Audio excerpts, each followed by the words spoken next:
मेरे प्रिय लोगों, प्रभु भला परमेश्वर है, उसकी करुणा सदा की है। आज के दिन भी उसके हाथ को जब आप देखते हो तो उसका सम्मुख आपके साथ बना रहता है और आपके मन की इच्छाओं को परमेश्वर अनुग्रह पूर्वक चलाता रहेगा। सदा आनंदित रहो। आपकी सभी विनतियों को परमेश्वर अद्भुत रीति से पूरा करेगा। आशा करता हूं कि भले चंगे हैं।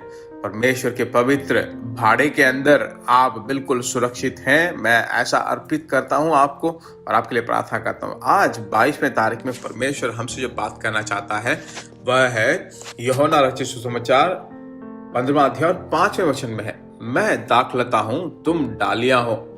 जो मुझ में बना रहता है और मैं उसमें, वह बहुत फलता है, क्योंकि मुझसे अलग होकर तुम कुछ भी नहीं कर सकते। मेरे प्रिय लोगों, इन दिनों में परमेश्वर आपसे सिर्फ एक ही चीज की अपेक्षा करता है।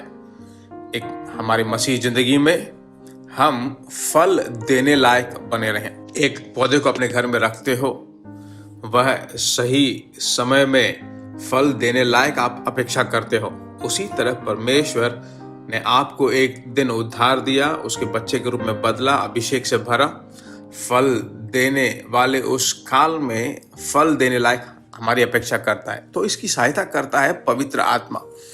पवित्र आत्मा में भरकर जब तुम प्रार्थना करने लगते हो, इस वचन में जैसे कहा गया है, मैं ही सच्ची दाखलता हूं और तुम उसकी डालियां हो, और परमेश्वर की इससे महिमा होगी और तुम भी मेरे चेले बनकर रहोगे।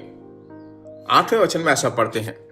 तो परमेश्वर के साथ जब हम चलते हैं, जब उसके साथ हम मिलकर बात करते हैं, आखिरी दिनों में परमेश्वर की आत्मा की भराव में जब हम चलते हैं, उस अभिषेक भरे उस सामर्थ्य में जब हम भरे रहते हैं, अभिषेक उंडेलने लगता है, बहने लगता है।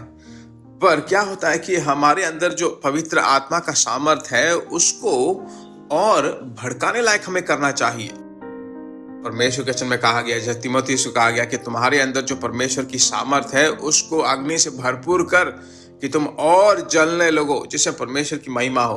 तो इन दिनों में हमें कहना चाहिए, परमेश्वर तेरे एक तरफ तेरी आशीषें भरी हुई हैं, दूसरी तरफ मैं लगातार फल देता रहूं, मेरा परिवार फल देता रहे, मेरे बच्चे फल देते रहे। आमीन। किस तरह के फल? लूका 3 अध्याय के 8वें वचन में देखते हैं कि मन फिराने से फल देते रहें। मन फिरा है तो मेरी जिंदगी में मेरी बातें, मेरी भावनाएं, मेरी सोचें, मेरा चाल चलन, इन सभी चीजों में इस उद्धार के एक्सपीरियंस को मेरे अनजाने में ही मेरे अंदर से प्रकट होने लगेंगे। वही फल देने वाली जिंदगी है। तो ऐसे अनुग्रह के लिए आज हम प्रार्थना करने वाले हैं। परमेश्वर की आत्मा यही मुझसे कह रहा है। तो हाथ उठाकर हम सब प्रार्थना करते हैं। हमारे पवित्र परमेश्वर, आकाश और पृथ्वी पर सभी अधिकार पाए हुए यीशु राजा, तेरे नाम के द्वारा हम प्रार्थना करते हैं। आज के दिन है परमेश्वर, तेरे बच्चों को जो तूने आलोचना दी है उसमें चलने लायक, उसको पूरा करने के लिए पवित्र आत्मा हमारी सहायता करे, और ऐसे प्रार्थना करने के लिए तो हमारी सहायता कर। तेरे आत्मा में भरकर सदा हम आनंदित होते रहें, मग्न होते रहें। हे परमेश्वर, जिन जिन चीजों में अब तक हमने जिया उस पर एक अंत डालकर जो फल तूने उनके लिए विचार किया है उसको पाने के लिए फल देने लायक तो हमारी सहायता कर। मेरे प्रिय भाइयों बहनों, बच्चों के बच्चों और बच्चों के बच्चों को जो है अनुग्रह से भरपूर कर। यीशु मसीह के नाम से हम मांगते हैं, आमीन। परमेश्वर आज आपको प्रचुर मात्रा में आशीष से भरपूर करेगा। God bless you. प्रिय भाइयों और बहनों, आशा करते हैं कि यह संदेश आपके लिए आशीष का कारण बना होगा, और ऐसे संदेशों को सुनकर आशीष पाने के लिए जीसस मीट्स मिनिस्ट्री नामक हमारे यूट्यूब चैनल को सब्सक्राइब करें, और प्रार्थनाओं और सलाह के लिए हमें संपर्क करें।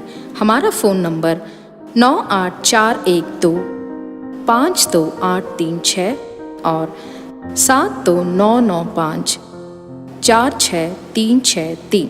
Email gpsrobinson@hotmail.com। परमेश्वर आपको आशीष दे।